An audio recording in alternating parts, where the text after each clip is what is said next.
We've got a new toy in the cave this week.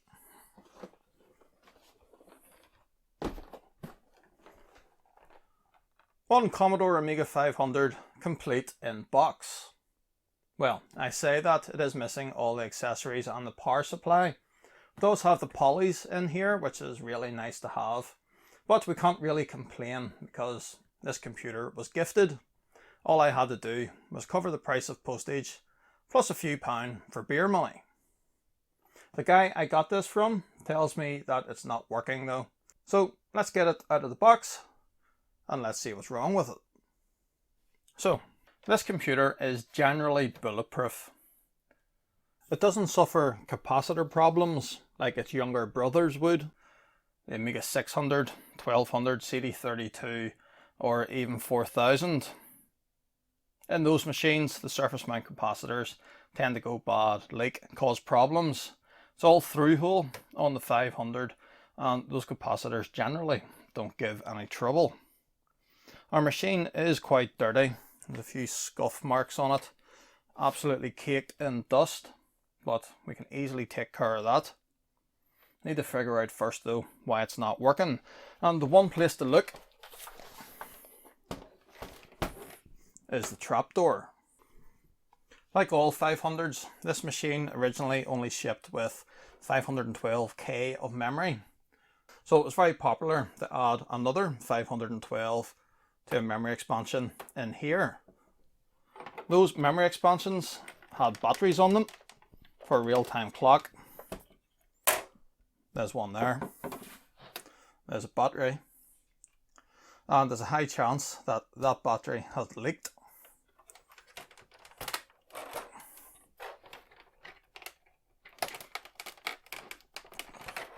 Wow, that does not want to come out.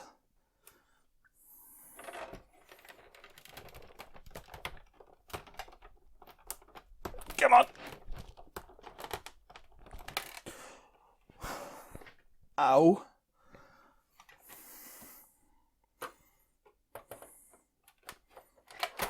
There we are, finally. I can see a bit of green on those pins there. We have one battery in here, and yes, this has leaked. You can see several of those traces are quite badly corroded. Dare say this doesn't work anymore, and hopefully this is the reason why the 500 wasn't working. But with some green corrosion on there, I think it would be wise to strip down the rest of the machine, get the motherboard out and take a look to see just how far that actually goes. And to get this apart, there are 3 screws along the front and 3 along the back.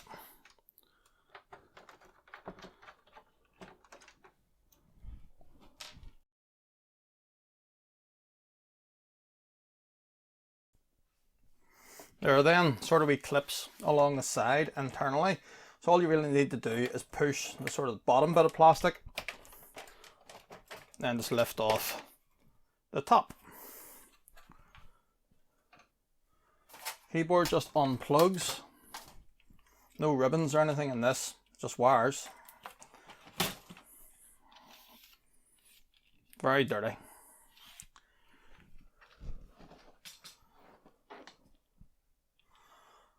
There's then just various screws around the perimeter of the shield, and a couple of little tabs that we need to lift up.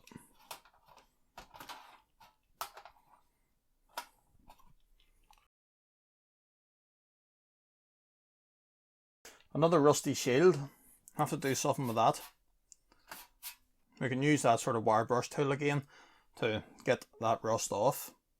And then yes, I am going to paint it. I'm going to paint this one, and I am going to paint the one on the 1200 as well. Just at the minute it's a little cold for painting. It was snowing here today, even though it is the start of April. So I'm just going to wait until the weather heats up a wee bit, and then yes, I am going to paint them. Another wee tab there at that point.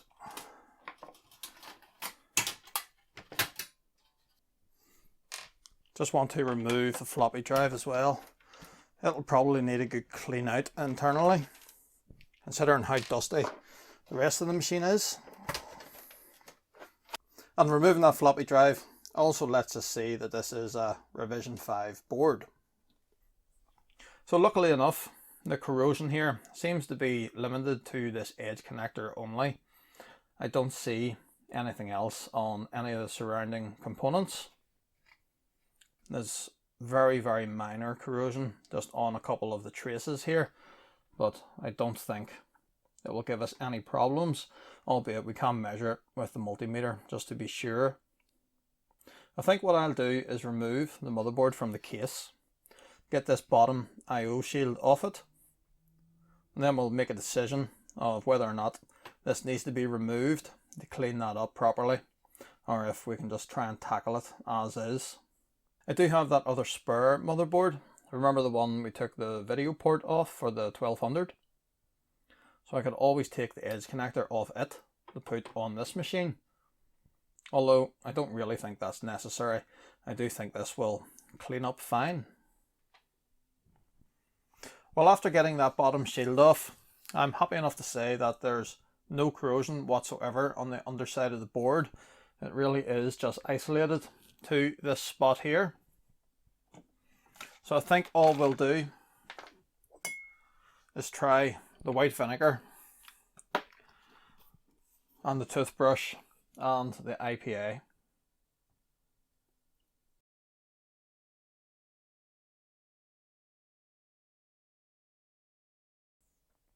So this has came up pretty well.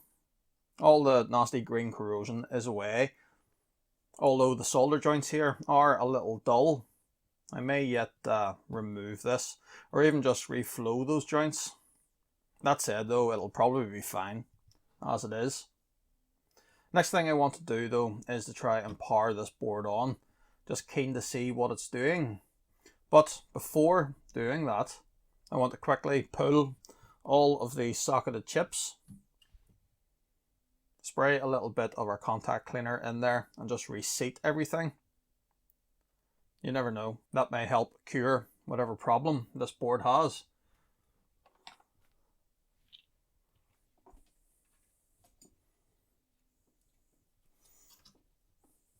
So I'm just going in gently with the screwdriver.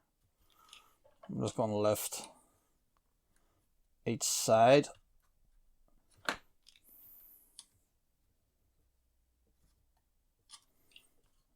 Slowly work a chip out.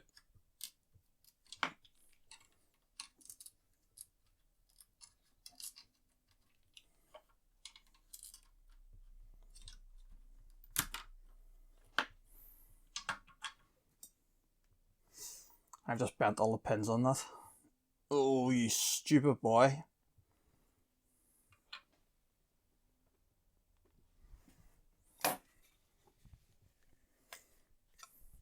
Spray a bit of contact cleaner in there. Then I'm going to try and fix these pins. Then reinsert the chip. Fix the pins. Sorry about that, Paula. And just noticing here, some of the date codes on this. This must be a relatively early Amiga 500. 12th week of 88. And the knees there says 3rd week of 88. I think that's the oldest date I can see on here. And then probably the newest on Agnes, 37th week of 88.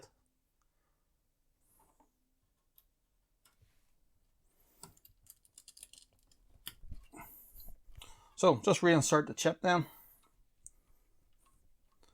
Just check to make sure all those pins went in okay. Yep, that's fine. Then I'm just going to do the same with the others. Well, without bending the pins this time.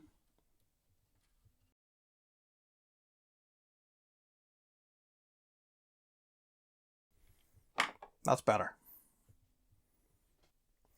When it comes to removing the fat lady then, Fat Agnes,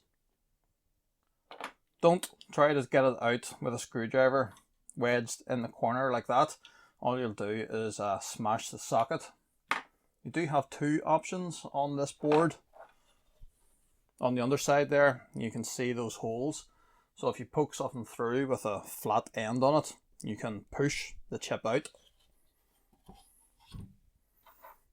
Or the other option is to get yourself one of those. That goes in there like that. Just squeeze, hold the socket, and slowly work it out.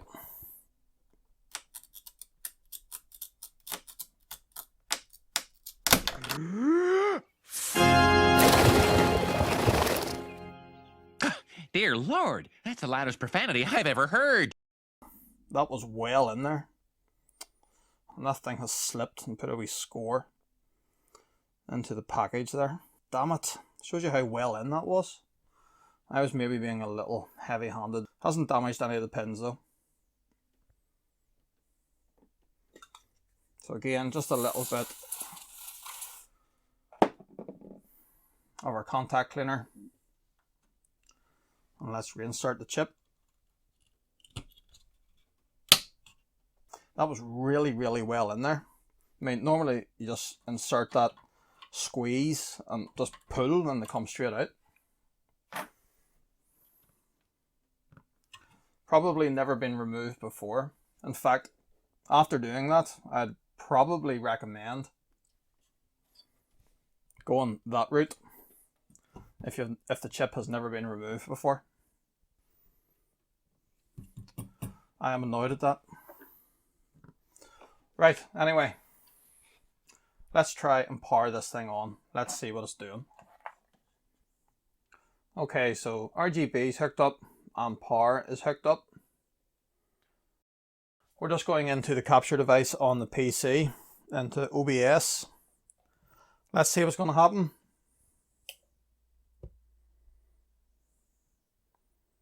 So grey screen, white screen, and white screen. Oh, there it is. Workbench 1.3. Let's try it again. Yep. Seems to be booting fine. Let me just attach the keyboard.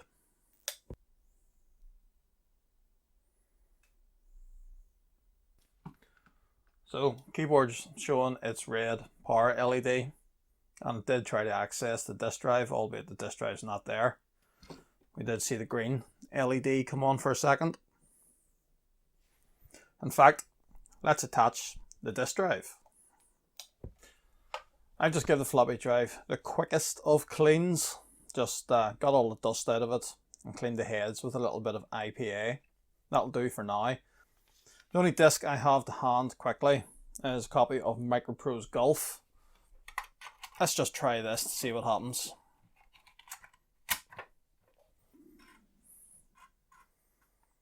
Well, she's reading the disc.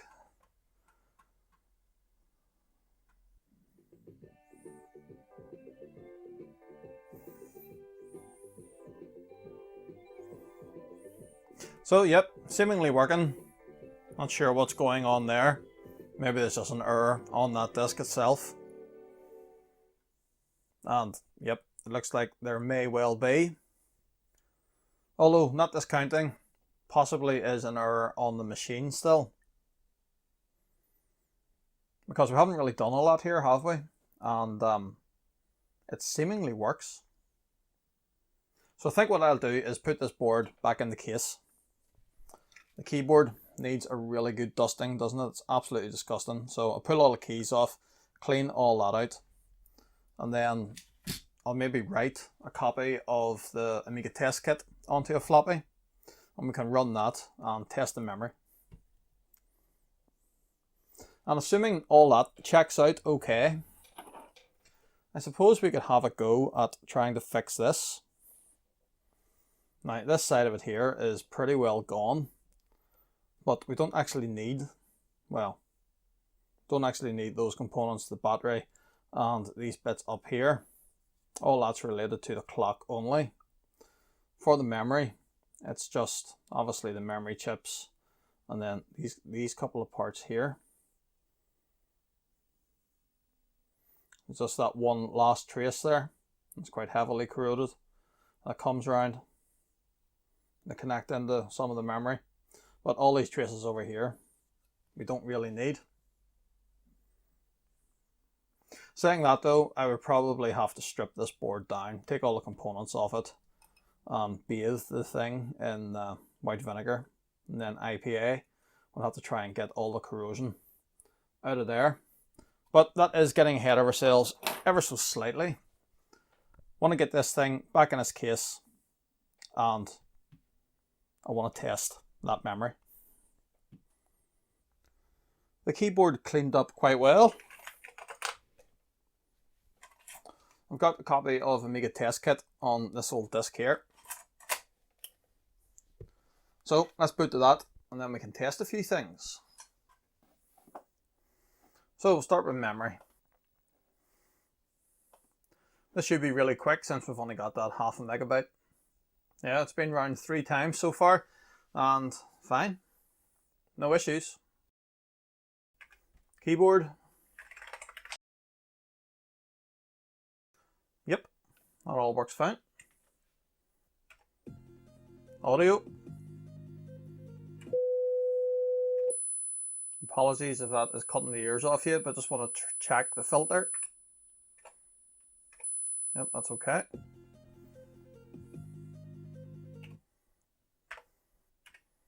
Video looks fine.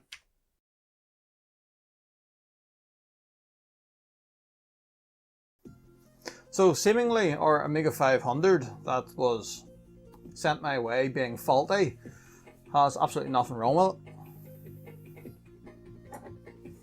All the problems must have been related to this very crusty looking memory expansion. So let's see about sorting that out. First thing I'm going to do is strip this board completely down. We're going to remove all the components. So as you can see, it is pretty crusty. And to be honest with you, I think the easiest way of dealing with this is just remove everything. We can then easily measure the traces, figure out what's broken and what we need to run patch wires on, and then we can just put it all back together. As I said earlier, we don't really need any of this for the memory expansion, just this bit. Let's get that big smelly battery out of there first.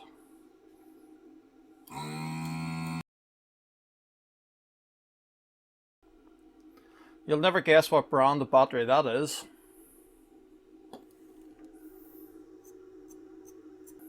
You know, hopefully the damage on this is only superficial. Just that solder mask seems to be coming off.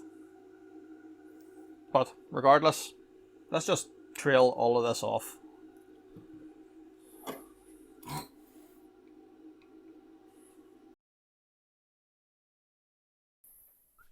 Well, that's everything off the board. It does look a bit of a state, but we'll try and clean it up in a minute. That's all the clock related stuff there, and all of that's for the bin. Well, apart from this little chip, I think I'll hold on to this. You never know, that might work. The edge connector then, this is horrible and green inside. So this is going to get a bath in white vinegar, hopefully try and neutralize that corrosion, and then another bath in IPA to neutralize the vinegar. Our little resistor packs unfortunately didn't fare too well, especially this one. 3 of the pins fell off, and the rest of them are quite heavily corroded. But we can replace them. Now unfortunately I don't have more 100 ohm resistor packs. What I do have though is plenty of single resistors. Well, 75s just, don't have any 100s, but I dare say they'll be fine. And while on some of these, you may expect one common pin at one end, and then all the rest of them to be your hundreds. That's not the case here. It's just every 2 is its own sort of resistor, as you can see. So we can just replace that with individual ones. That one did survive, but if we're replacing the other one with 75s, I think we'll do that as well. And then this one, which is 47s, again in the same layout, just every 2 pins. Suffered a little bit of damage here from corrosion, so we'll just replace that. And I do have 47 ohm resistors. The memory modules themselves are fine, came off really well. And then the last thing is these wee ceramic capacitors, 1 nanofarad. I could have swore I had replacements for these, and I have hunted the place and can't find them. So we're just going to have to try and reuse these. These came out okay. The legs are a little corroded, but I'll try and clean them up a bit. Should be fine to reuse those. And speaking of cleaning this up a bit, the corrosion is quite heavy in this area anyway. It's not so bad over here. But we need to get all that old horrible solder mask off where it has corroded. And you can see the white oxidation below it on the trace. So it's just going to be a matter of scraping all that off. I know we're not going to be using this side of the board, but regardless, I just want to tidy all that up. There's probably better ways of doing this, but I'm just using the end of a small flat bladed screwdriver. And then when we're finished doing that, I'll just use what's left of my fiberglass pen. I'll have to get a new one of these and just go over everything just to clean it up. Then this board will also get a bath in white vinegar and IPA. So quite a bit to be getting on with here. I'll do all that and then we'll be back to reassemble it. So the wee board cleaned up not too bad. Quite a bit of the solder mask wound up coming off when I was just washing it down. Just really that bit is left. Most of the solder mask on the bottom is fine. Just up here, most of it is gone, and because of that battery corrosion. But we will go in and treat all of the exposed traces with some clear nail varnish before we're finished. In fact, I'll just put a wee bit on there before we fit the edge connector again. In terms of damage though, well, it's not too bad. We're missing a pad here from the battery, albeit we're not fitting a battery. But if we were, the pad on the other side is still there, and it's that side that it makes connectivity with. Some of the pads down around here, we're missing a portion of them. There's one there that came off. The only trace that's actually damaged though is this one here, coming from that leg on that resistor pack. That comes around there and connects onto 2 of the memory chips. So we'll have to run 1 patch wire from there across, but that's easy done. Just time to put it all back together.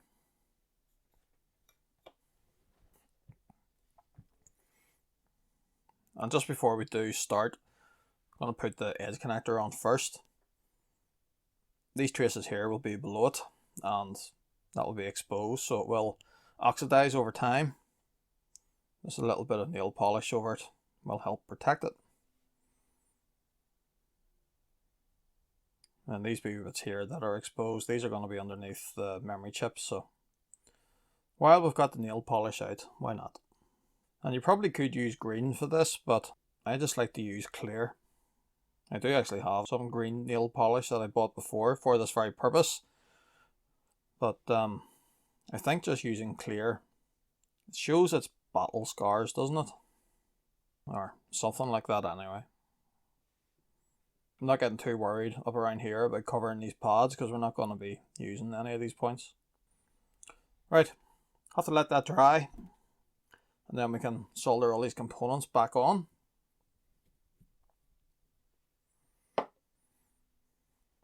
This edge connector cleaned up not too bad.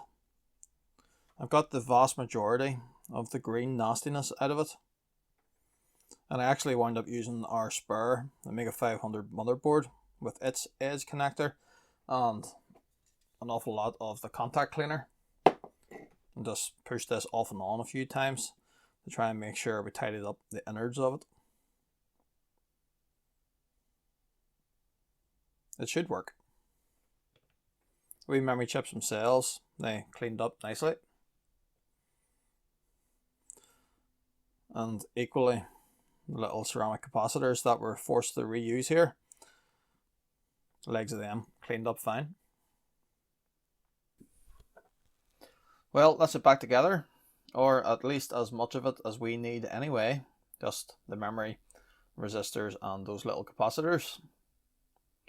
It looks a bit glossy, but that's because it has a coat of clear nail polish on it. I just went over all this again just to make sure that it's well coated. Equally on the underside, it's coated these exposed bits. But nothing left to do other than test it.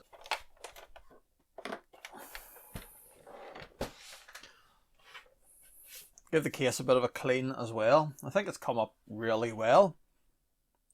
The machine has yellowed slightly. I don't know if you'll be able to make it out or not on the video. You can sort of see just above the F keys there.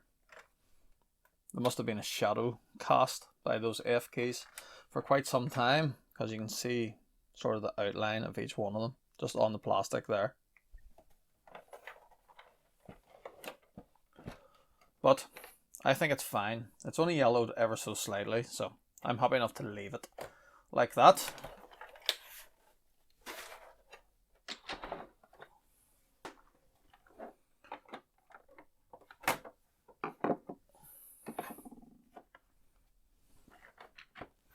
But is this going to work? Who knows? Only one way to find out.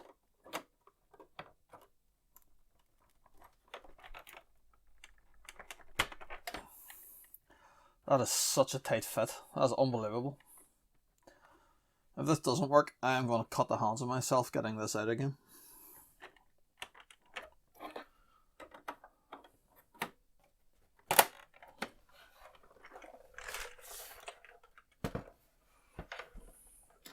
Okay, here we go. Moment of truth. Is this going to work?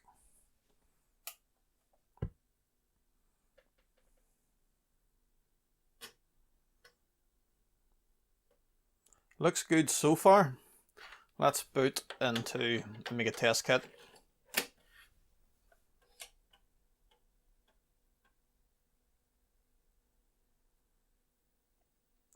And memory, F1.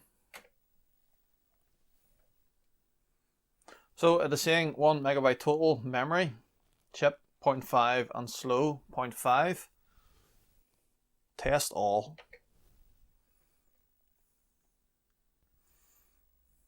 Well, it's just on its 10th round now, and seemingly the memory is fine. Happy days. I really thought that was not going to work.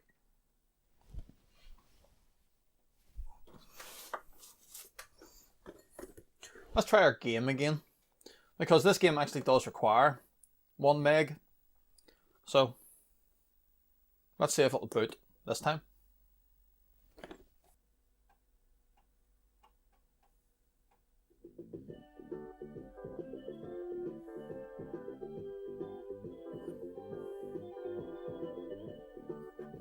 That wee corruption bit there, not sure why that's there. It must be a fault on the disk or something. Well, what do you know? Has a read-write error. Well, unfortunately Microprose Golf just doesn't work. I did try cleaning the disk, like we did in a video at the start of the year, but it didn't make any difference. Still has that read error. Oh well. Not much we can do about it. Just one of the things with aging magnetic media. It doesn't last forever.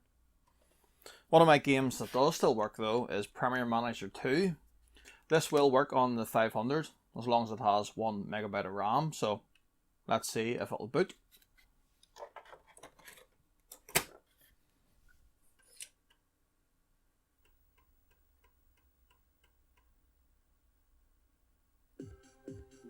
It does take a while, but it certainly seems to get there.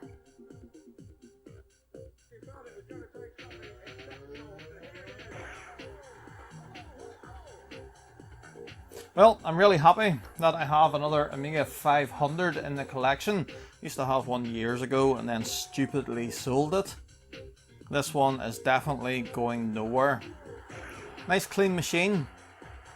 I'm pretty pleased with how it turned out, even if I did try my best to kill Agnes. Sorry about that. Well, that's it for now. Thank you very much for watching. Hopefully you enjoyed this video, and if you did, I would appreciate a big thumbs up. Why not hit subscribe if you haven't done so already. Still plenty more yet to come here on CRG, and I'll see you next time.